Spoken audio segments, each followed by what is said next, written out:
అయినా నువ్వేంటి ఇలా డైరెక్ట్ ఇంటికి వచ్చేసావు? ఎవరైనా చూస్తే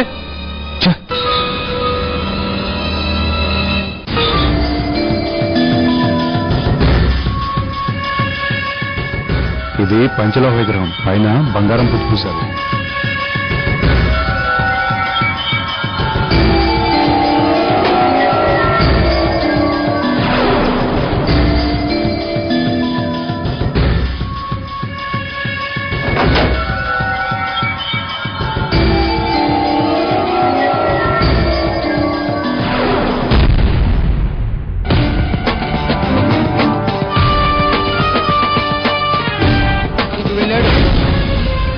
ఏంటి నువ్వు అనేది? అమ్మో, మన పేర్లు బయటపెడతారంట. ఏదో ఏడండి, నువ్వు మాత్రం ఇక్కడికి రాకు. ఏదైనా అవసరం పడితే నేనే కొబ్బరి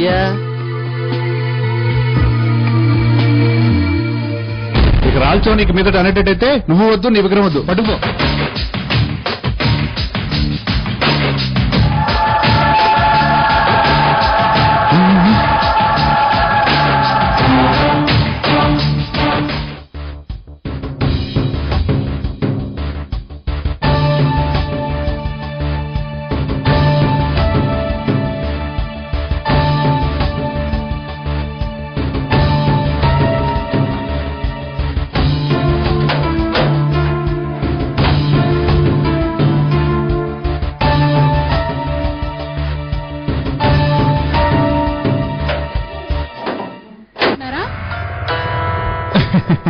ఇలాంటి వ్యాపారం అంటే వ్యాపారమే.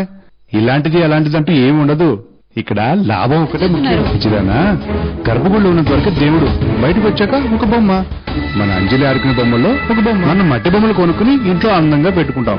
కొంతమంది గుళ్ళో విగ్రహాలు కొనుక్కుని అందంగా పెట్టుకుంటారు. అయినా పాపం ఆయన మాత్రం 500 ఏళ్ల నుంచి ఆ కోవిల్లోనే ఉన్నాడట. బోరు కొట్టదు. ఇలా 4 తిరిగితేనేగా ఆయనకి లోకజ్ఞానం అవ్వేది. చూడు అమృత, శ్రీకృష్ణుడు భగవద్గీతలో ఏం చెప్పాడు? చేసేది చేయించేది అన్నీ నేనే, నువ్వు కేవలం నిమిత్త మాత్రుడివి అని చెప్పాడా లేదా? దీన్ని బట్టి నీకేం అర్థమైంది? నాతో ఈ పని చేయించింది, ఆ పని చేసింది కూడా ఆ దేవుడే. కాబట్టి అన్నీ ఆయనే చూసుకుంటాడు. చూడు, నువ్వు చూసింది చూసినట్టు మర్చిపో. ఈ సంగతి ఎవరితోనే అనుకో. ఈ ఐటమ్ ని నీ కొన్న రేటుకి 3 ఎక్కువగా అమ్ముతాను. ఒకరి చేతి నుంచి ఒకరి చేతికి మారిందంటే లక్షలు లెక్క పెట్టచ్చు. దొరికినప్పుడు కదా. అంతా క్లియర్ గా ఉంది వ్యవహారం. వాడెవడో నాకు తెలియదు, నేను వాడి దగ్గర ఏమీ కొనలేదు. ఈ లావాదేవీలు ఎవ్వరికి తెలియదు.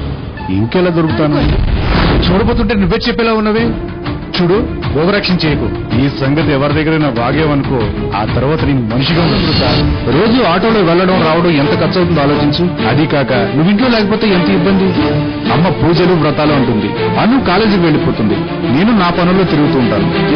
ఇల్లంతా నాన్న పైన వదిలేసి వెళ్ళాలి. అయినా మీ నాన్నగారికి బాగానే ఉంది కదా, మేఘా వాళ్ళు చూసుకుంటారులే. ఇల్లు వాటిని చూసుకుంటుంది కదా అని పెళ్లి చేసుకుంటే అసలు ఇల్లే పట్టకుండా తిరుగుతుంది. అన్ని తెరగా వస్తాయా ఏంటి? అమ్మా, నువ్వేం బతిమలకు దాన్ని, ఆకలిస్తే అదే తింటుంది. నాకు అనవడించు. మీ నాన్నకి 4 చేతులుంటే బాగుండేది. మోహన, జాబ్ వచ్చింది కదా అని ఇలా వృధాగా ఖర్చు పెట్టుకో. మా ఖర్చు ఎక్కువ అవుతుంది. బైక్ మీద రావడం పోవడం ఎంత పెట్రోల్ దండగా, ఎంత ఖర్చు. ఈ భోజనాలకు అయ్యే ఖర్చులో మా వాటా ఎంత అవుతుందో ఆ షేర్ అమౌంట్ ఏదో మాకు ఇచ్చేస్తే ఎవరిళ్ల దగ్గర వాళ్ళం వండుకుని తినేవాళ్ళంగా. నా ఖర్చు ఆదాయది, లెక్క సరిపోయేది.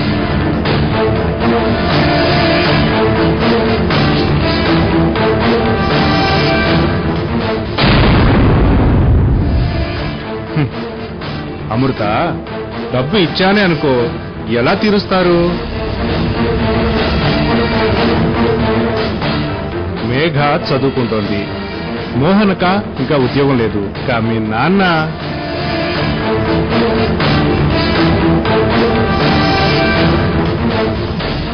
ఇక మీదట మీ నాన్న ఉద్యోగం చేస్తాడో లేదో కూడా డౌటే. ఒకవేళ చేసినా ఆ వచ్చే జీతం వాళ్ళు తినడానికి ఆయన మందులకి సరిపోతుంది. ఇక నా అప్పెలా తీరుస్తారు చెప్పు? మోహనకు ఉద్యోగం వస్తుంది కదా, జీతం మొత్తం బావగారికి ఇచ్చేస్తాను. అప్పు తీరే వరకు జీతంలో 1 పైసా కూడా వాడుకోనని మోహన మీతో చెప్పమండి. సరే, కానీ ఆ ఉద్యోగం ఎప్పుడు వస్తుంది? వస్తుంది. ఎప్పుడు? ఫలానా డేట్ లోగా లేదా ఫలానా మంత్ లోగా ఇలా ఏదో ఒక మాట అనుకుంటే బాగుంటుంది కదా.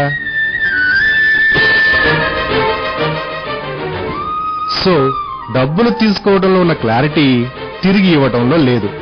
నన్నంతా పిసినారని, లోబి అని, వడ్డీల కోసం పీక్కు తింటానని రకరకాలుగా కామెంట్ చేస్తారు. పాపిష్టి డబ్బు కోసం మంచి మానవత్వం మర్చిపోయానంటారు. కానీ ప్రాణం మీదకి వస్తే ఆ పాపిష్టి డబ్బు కోసమే నా దగ్గరికి వస్తారు. ఇంతకీ మీరేమంటారు? సెంటిమెంట్ పక్కన పెట్టి కాస్త ప్రాక్టికల్ గా ఆలోచించు. ఇప్పటికిప్పుడు 2 లక్షలు ఎక్కడి నుంచి తెస్తారు? ఇంత కష్టపడి ఆపరేషన్ చేయించినా ఆయన ఎన్ని రోజులు బతుకుతారో తెలియదు. ఎందుకంత రిస్క్ తీసుకోవడం?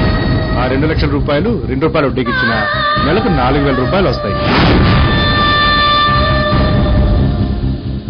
రిస్క్ ఎందుకు అనుకుంటే బ్యాంకులో కూడా వేసుకోవచ్చు. సంవత్సరానికి 9% వడ్డీ కూడా వస్తుంది.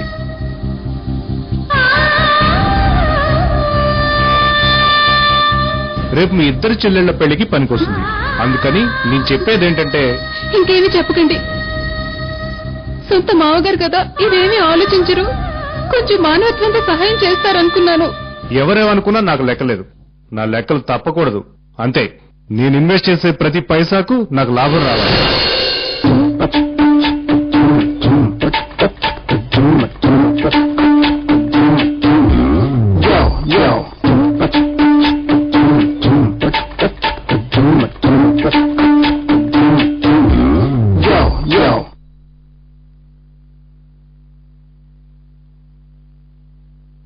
ఏం సార్ ఆలోచిస్తున్నారు? దీన్ని ఎలా మార్చాలా అని. ఇలా ఇవ్వండి సార్, నేను మార్చుకొస్తాను. సంతోషించాను. ఆ మాత్రం తెలివితేటలు మాకు లేవని. అరే ఒకసారి నోట్ చూడు, అన్ని స్టిక్కర్లు. నిజమే సార్, అలా ఎలా తీసుకున్నారు? ఎవరైనా డబ్బులు ఇస్తే అసలే మాకు కాదని చెక్ చేసి తీసుకుంటారు కదా. తెలియదేనా నేను ఆ నోటు తెచ్చింది? పొద్దున్న నువ్వు కలెక్ట్ చేసుకొచ్చిన అమౌంట్ లేదు ఈ నోటు. మరి ఎవరి దగ్గర తెచ్చావో ఏమో. సారీ సార్, చూసుకోలేదు. నా మూలంగా మీకు 10 రూపాయలు లాసు. నాకేం లాసు? మరి నీ జీతంలో కట్ చేస్తాను. నాకు లెక్క సరిపోతుంది, నీకు బుద్ధి వస్తుంది. సార్, ముందు అసలు విషయానికి రా. శర్మ గారు వడ్డీ ఇచ్చారా? లేదు సార్. ఏ ఈ రోజు మంగళవారం అండి సార్. అయితే మంగళవారం శుక్రవారం డబ్బులు తీయరంట. అలా తీస్తే లక్ష్మితో కోపం వస్తుందంట. ఆ 2 రోజులు మినహా ఏ రోజు వచ్చినా డబ్బులు ఇస్తానన్నారు. ఆహా, డబ్బు తీసుకోవడానికి అప్పుడు ఏ వారాలు వర్జాలు అడరావట్నా? ఏమో సార్, ఇప్పుడు వెళ్ళి అడిగిరమ్మంటారా? ఏడ్చినట్టే ఉంది నీ పెళ్లి. అసలు వసూళ్ళకు నిన్ను పంపాను చూడు, నా చెప్పుతో నేను కొట్టుకోవాలి. ఎక్కడికి చెప్తారా? ఒరే వెంకటేష్, మీ నాన్న నా దగ్గర పని ఎందుకు పెట్టాడు ఇప్పుడు అర్థమైందిరా. ఎందుకు సార్? నీ టార్చర్తో నేను చస్తే నా ఆస్తి అంతా మూతరెట్టుకుపోవడానికి. ఎక్కువగా ఆలోచించుకు, నీ ఆరోగ్యం మంచిది కాదు. ముందు పేపర్ పెళ్లి తీసుకుని నేను చెప్పింది రాసుకో.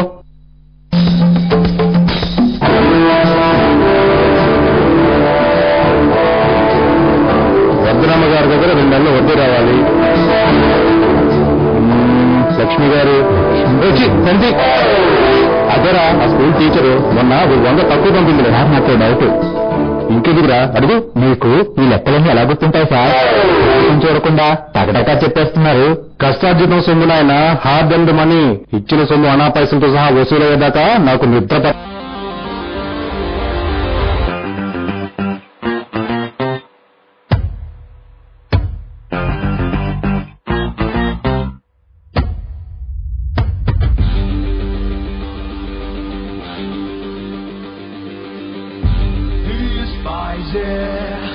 He is crazy.